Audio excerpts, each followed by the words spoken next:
I'm taking him to the concert instead of you. He deserves it more," she said about her male best friend. I'd bought her those tickets for her birthday. I didn't say anything, just waited until she left for the concert. Packed my things while she was gone and moved out. She came home to an empty apartment and a note. "He can have the tickets. And you." Hey viewers, before we move on to the video, please make sure to subscribe to the channel and hit the like button if you want to see more stories like this. Thanks. I didn't mind supporting her. That's what you do when you love someone, right? You build a foundation so they can build their dreams. Or at least, that's what I told myself every time I paid the rent, the utilities, the grocery bill, and her student loan minimums, while she found her artistic voice. I'm 28. I work in logistics, supply chain management for a mid-sized manufacturing firm. It's not sexy work.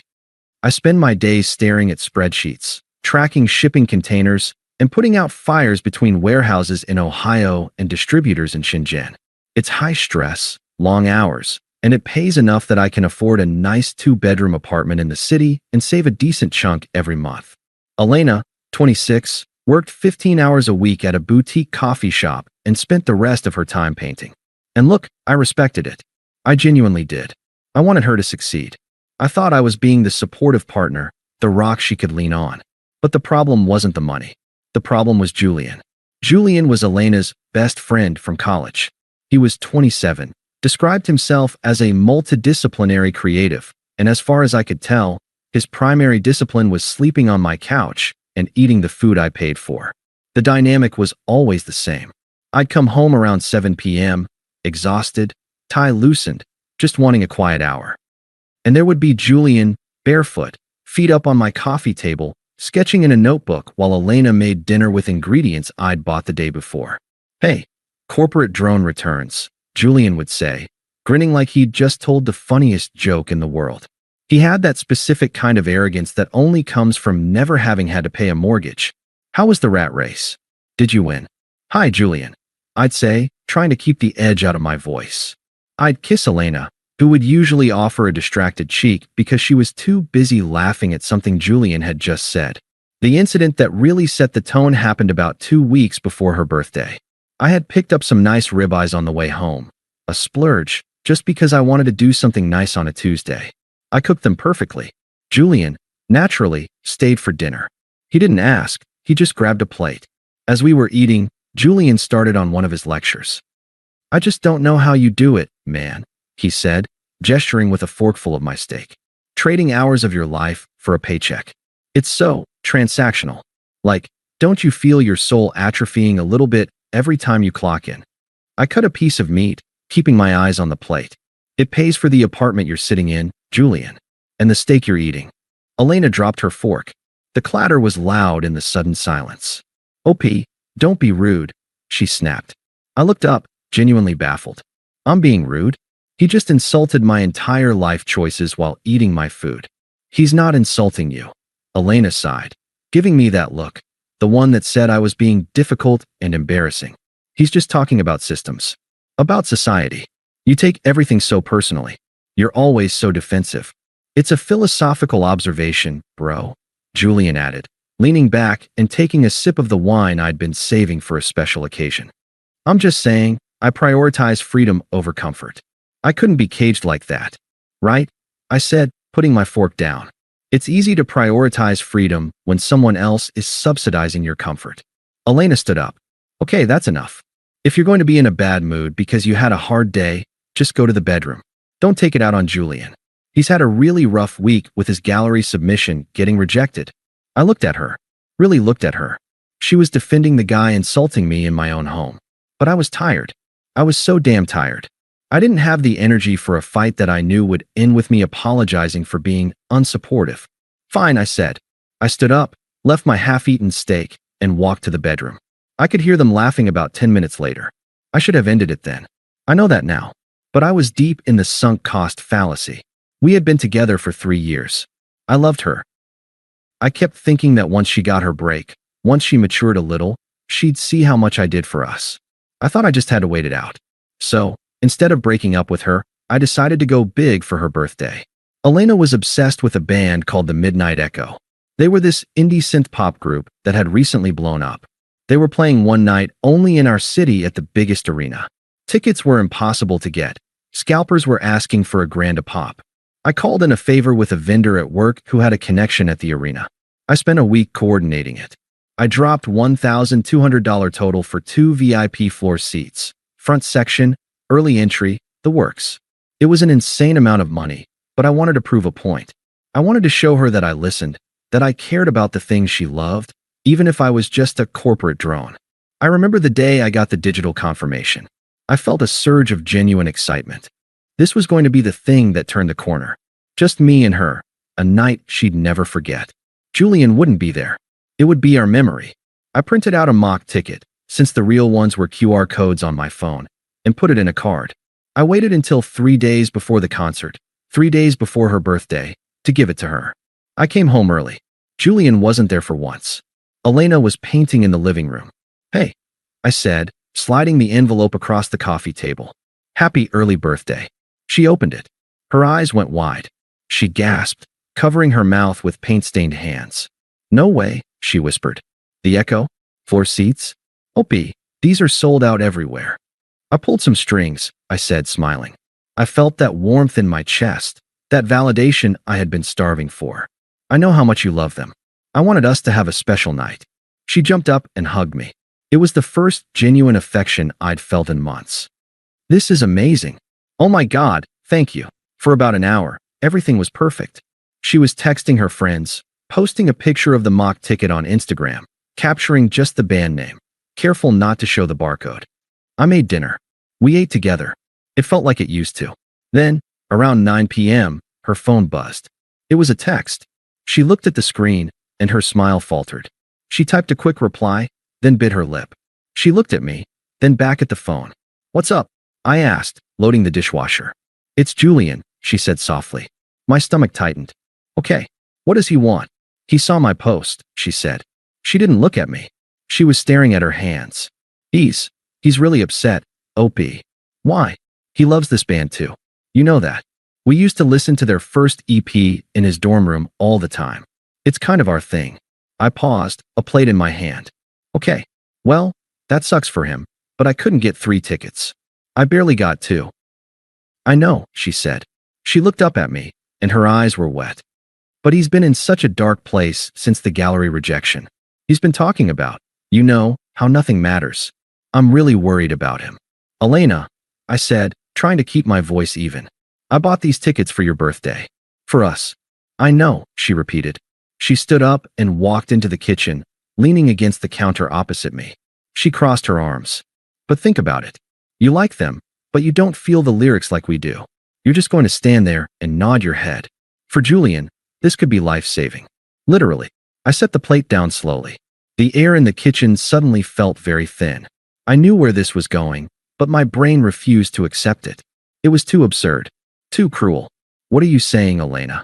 She took a deep breath, like she was the one having to make a hard sacrifice. "I think I should take Julian," she said. "He deserves it more right now." The words hung in the air between us, heavy and toxic. I stared at her, waiting for the punchline, waiting for her to laugh and say she was kidding, that she wouldn't actually kick her boyfriend out of his own gift to take another man on a date. But she didn't laugh. She just looked at me with that defiant, chin-tilted posture she always used when she knew she was wrong, but wanted to bully her way into being right. "Let me get this straight," I said, my voice dangerously quiet. "I spent $1,200. I called in favors. I planned a romantic night for us. And you want to take Julian. It's not a date, OP. God, you're so insecure," she groaned, rolling her eyes. "It's about the music. Julian and I have a spiritual connection to this band. You like them because they're catchy. It's different. Julian needs this when he's feeling really low." "And what about me?" I asked. "Do I matter in this equation? Or am I just the wallet?" Her face hardened. "You bought them for my birthday, didn't you? So technically, they're my property. Shouldn't I get to choose who I spend my birthday experience with? If you really loved me, you'd want me to have the best experience possible. And the best experience is being there with someone who truly gets it." That was the moment. It wasn't a loud explosion. It was a quiet click, like a breaker tripping in a fuse box. The love, the patience, the hope that she would eventually grow up, it all just shut off. I looked at this woman standing in the kitchen I paid for, wearing clothes I bought, planning to take another man to a concert I funded, and I realized I didn't know her. Or rather, I finally saw her. She wasn't a struggling artist. She was a narcissist who viewed me as a utility. I took a slow breath. I didn't yell. I didn't flip the table. Okay, I said. She blinked, surprised by the sudden surrender. Okay, if that's what you want, I said, turning back to the dishwasher. Take Julian. If he needs it that bad, take him. She let out a relieved sigh and rushed over to hug me from behind. I flinched, but she didn't notice. Thank you. Oh my God, you are the best. Seriously, you're so understanding. Most guys would be such jerks about this. Yeah, I said, staring at the soapy water. I'm not most guys. The next 3 days were a masterclass in logistics. I didn't sleep. I operated on caffeine and pure, cold adrenaline. While Elena was at her coffee shop shift the next morning, I took a sick day. I went to a high-end apartment complex 3 miles away, closer to my office, further from the arts district she loved. I had good credit and cash on hand. I signed a lease for a 1-bedroom that started immediately. It cost more than our current place, but I didn't care. Then, I called our current landlord. Hey, Mr. Henderson. It's OP. Look, I know our lease is month to month right now, but I need to terminate. Effective immediately. You need to give 30 days, son, Henderson grumbled. I know. I'll pay the full next month's rent as a penalty. But I'm surrendering the keys on Sunday. The place will be empty. Henderson was happy to take double rent for an empty unit. Fine by me. Keys in the Dropbox by Sunday night. That was the trap. I paid through the end of the month, but I was formally surrendering possession. When she came back, she wouldn't just be dumped. She would be trespassing in a vacant unit. Thursday and Friday night, I started cleaning. I'm going to do a huge donation run, I told Elena as I packed my winter clothes, my books, and my electronics into boxes. Make space for your new year, right? She was so self-absorbed, she barely looked up from her phone. She was too busy texting Julian about outfit coordination for the concert. That's great, babe. Can you move those boxes out of the hallway? They're blocking the feng shui. Sure, I said. I'll move them out tomorrow night while you're at the show, so you come home to a clean house. You're sweet, she said, absent-mindedly. I moved the small, expensive stuff out first. My gaming PC, my grandfather's watch, the folder with our passports and birth certificates. I put them in the trunk of my car and drove them to the new place on my lunch breaks. By Saturday afternoon, concert day, I had stripped my life down to the furniture. Julian arrived at 6 p.m. He looked ridiculous. He was wearing skinny jeans, a fedora, I wish I was joking, and a vintage vest. He strolled into my apartment like he owned it. Ready to rock, L? He shouted. Then he saw me sitting on the couch. He smirked. Hey, Opie. Thanks for the tics, man. You're a real one. Seriously, it's big of you to step aside. Not everyone can handle the intensity of a live show like this. Enjoy it, Julian, I said, not standing up. Make sure it's worth it. Elena came out of the bedroom. She looked stunning. She was wearing a dress I had bought her for our anniversary last year. She had done her hair in that intricate way that took 2 hours, something she hadn't done for a date with me in 6 months. Do I look okay? She asked, twirling. She was asking Julian, not me. Perfection, Julian said, offering her his arm. We gotta go, babe. We have access to the VIP lounge, remember? I want to hit the free buffet before the opener. Right. She grabbed her purse. She paused at the door, looking back at me. For a second, just a split second, she looked guilty. You're sure you're okay with this? I can bring you back a t-shirt or something. I'm sure, I said. Have a great night. I mean that. Goodbye, Elena. Bye. She blew me a kiss. The door clicked shut. I listened to their footsteps fade down the hallway. I waited until I heard the building's front door slam. Then I walked to the window and watched them get into Julian's rusted-out Honda Civic. As soon as they turned the corner, I pulled my phone out and dialed. You guys can come up. The moving crew was parked around the block. 3 guys. I had paid extra for the rush/after-hours service. Everything? The foreman asked, looking around the living room. Everything that isn't hers, I said. It was brutal and efficient. The couch? Mine. The 65-inch 4K TV? Mine. The dining table? Mine. The expensive espresso machine she used every morning? Mine. The bed frame and the mattress? Mine. I left her stuff. Her easel. Her boxes of paints. Her clothes. A beanbag chair she had brought from her parents' house. A stack of old magazines. Within 2 hours, the apartment echoed. It smelled of dust and vacancy. I did a final sweep. I checked the bathroom, took the towels, the shower curtain, the toilet paper. I checked the kitchen, took the plates, the silverware, the pots, the food from the fridge. I even took the router. The apartment wasn't just empty, it was dead. It was a box of drywall with a pile of her clothes in the middle of the bedroom floor and an easel in the living room.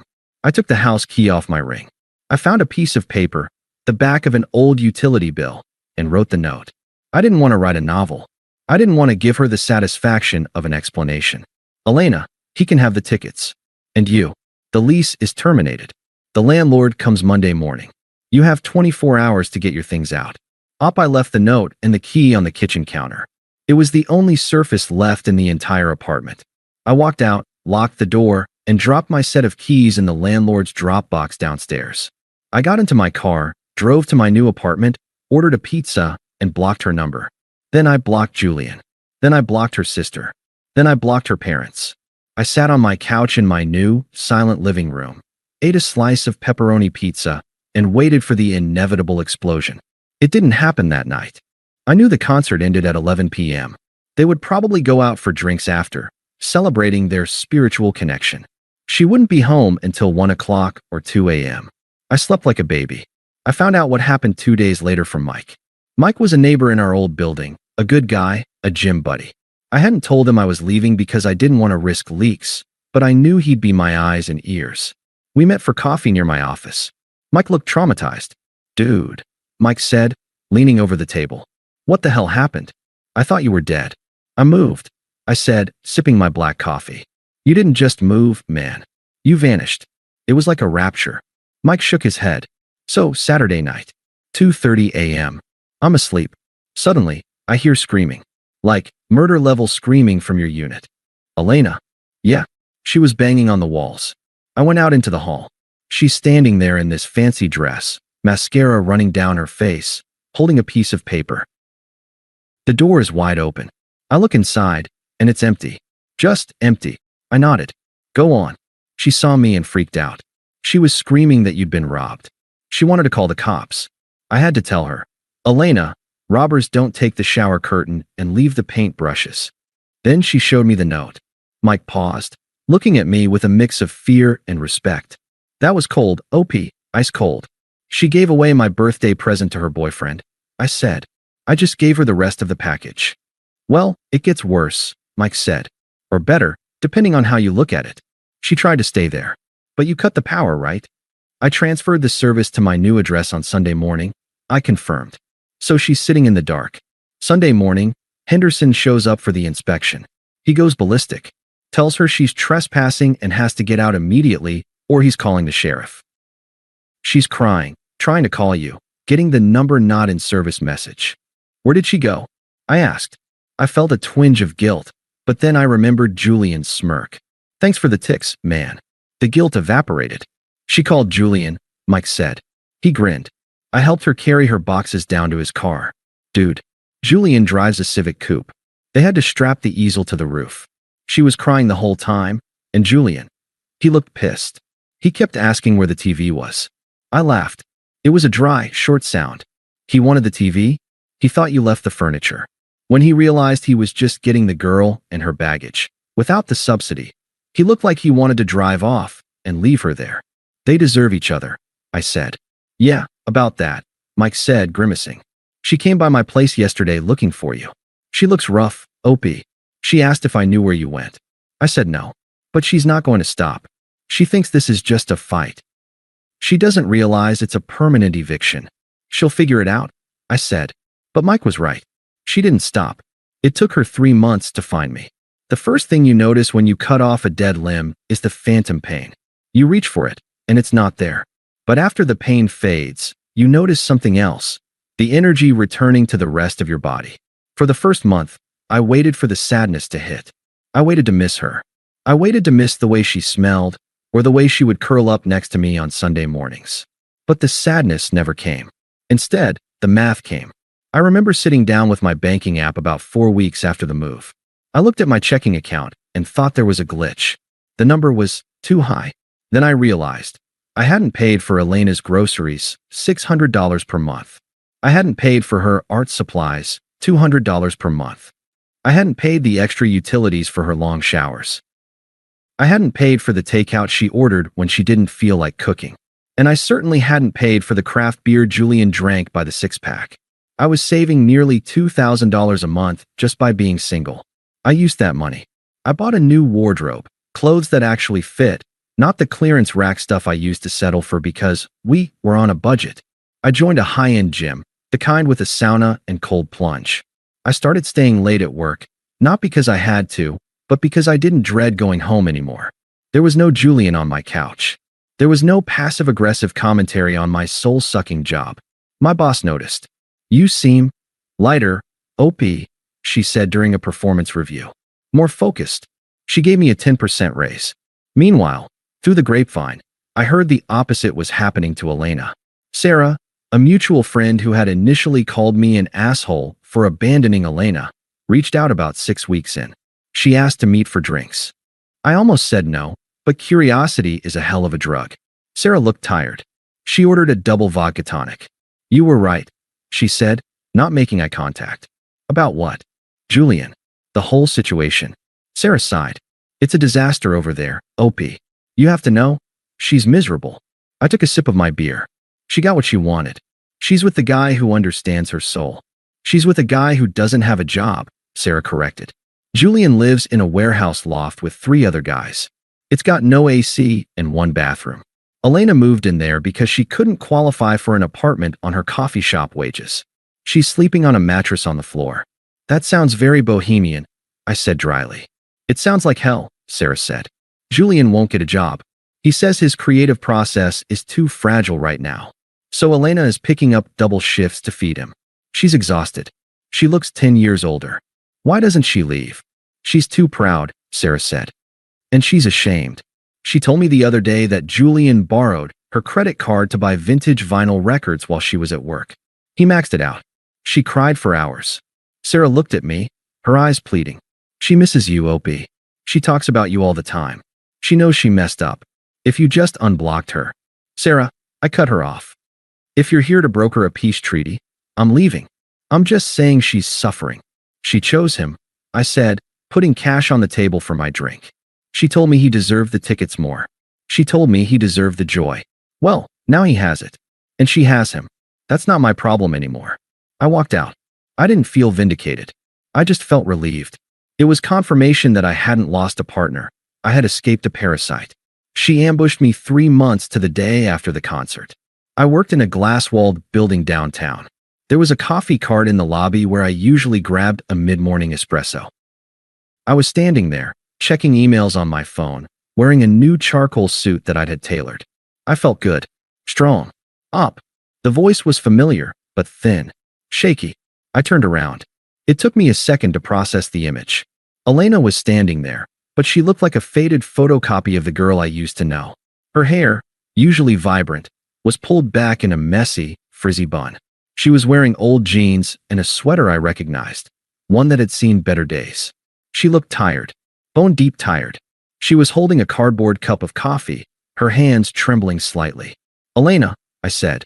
My voice was calm, professional, like I was greeting a vendor I hadn't seen in a while. "What are you doing here?"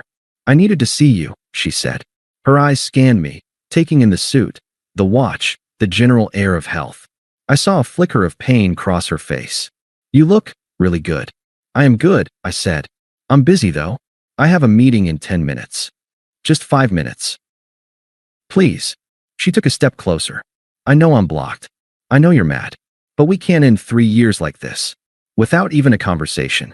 "We had a conversation," I said. "In the kitchen. You remember? You told me Julian deserved it more." "I was confused," she blurted out, her voice rising. A few people in the lobby glanced over. She lowered her voice, desperate. "Julian. He manipulated me, OP. He got in my head. He made me feel like I owed him. I didn't realize what I was doing until it was too late." "You realized it when the rent check bounced," I said. She flinched. "It's not about the money. It's about us.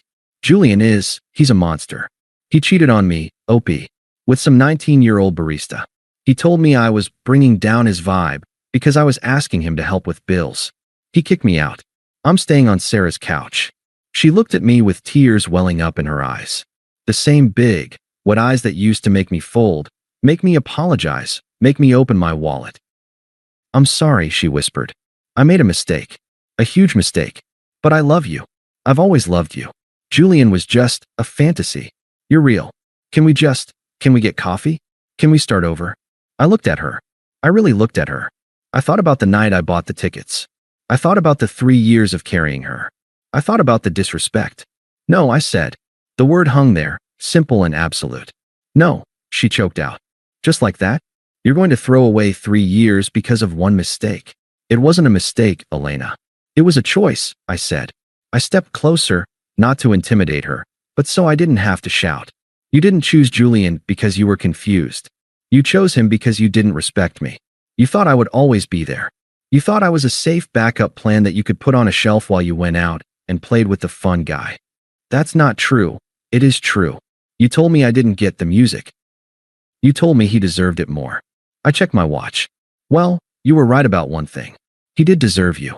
You guys were perfect for each other. You both wanted a life you weren't willing to work for. I have nothing, OP, she sobbed, the tears spilling over now. I have no apartment. I have no money. I miss my life. I miss you. You miss the apartment, I corrected her. You miss the security. You miss the guy who fixed everything. I adjusted my cuff. I'm not that guy anymore.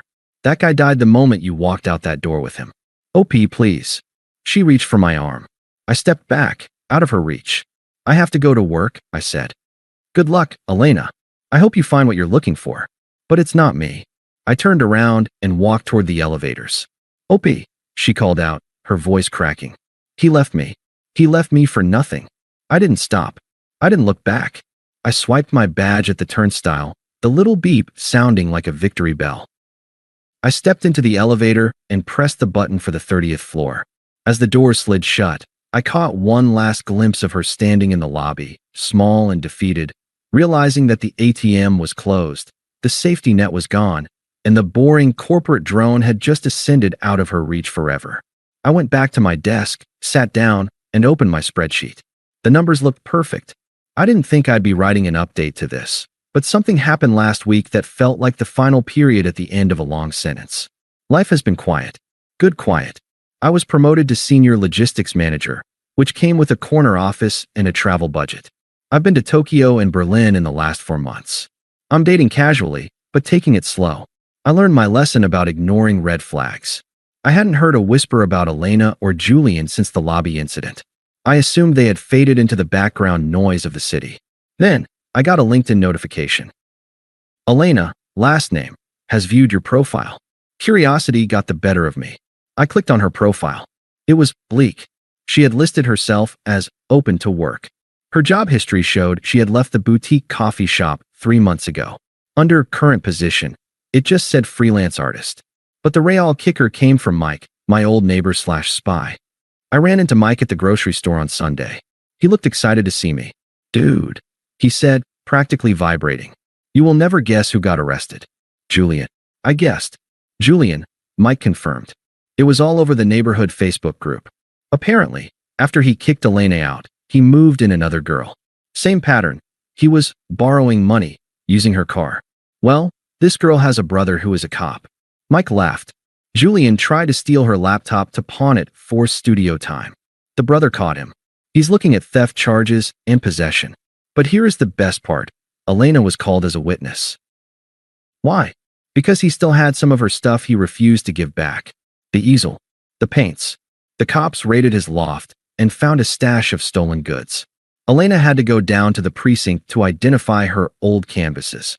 Mike showed me a picture someone had snapped outside the courthouse. It was blurry, but I saw her. She was standing alone on the sidewalk, smoking a cigarette, looking at the ground. She looked defeated. Julian was nowhere to be seen, presumably in holding or dealing with a public defender. It was a strange feeling. I didn't feel happy. I didn't feel sad. I just felt justified. The artist she sacrificed everything for was just a petty thief. The deep soul she thought I lacked was just a narcissist looking for a victim. I went home, made a steak dinner, which I ate in peace, and deleted the screenshot Mike sent me. I didn't need it. I wanted to write one last thing to officially close this account. Yesterday was my birthday. I've been seeing a woman named Claire for about 5 months. She's an architect. She's sharp, funny, and has her own life, her own money, and her own friends. She doesn't need me to fix her. She just wants me to be there. We were at dinner, and she handed me a small envelope. Inside were 2 tickets. I know you like that band, the Midnight Echo, she said. They're doing a reunion tour. I managed to snag floor seats. I froze. I stared at the tickets. The irony was so thick I could almost taste it. Is something wrong? Claire asked, looking concerned. If you don't want to go, we don't have to. I just saw them on your Spotify playlist. I looked at her. She wasn't looking for credit. She wasn't testing me. She wasn't planning to give the ticket to her best friend. She just wanted to do something nice for me. No, I said, smiling. It's perfect. I'd love to go. Great, she grinned. But fair warning, I don't know all the lyrics, so you might have to sing for both of us. I think I can handle that, I said. We went to the concert last night. It was incredible. The music was loud, the lights were blinding, and the energy was electric. Halfway through the set, during a slow song, I looked over at the crowd. Thousands of people screaming, hands in the air. And for a fleeting second, I wondered if Elena was there. If she had scraped together enough money for a nosebleed seat. If she was watching the stage, thinking about the front row experience she threw away. Then Claire grabbed my hand and squeezed it. This song is awesome, she shouted over the noise. I squeezed her hand back. Yeah, I said. It really is. I didn't look for Elena again. I didn't care if she was there or not.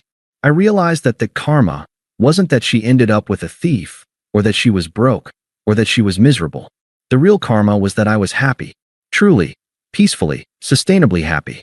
I gave away the tickets, and I gave away the girl. And in return, I got my life back. Best trade I ever made. Thanks for watching. Make sure to subscribe to the channel and hit the like button. What do you think about this story? Share it in the comments.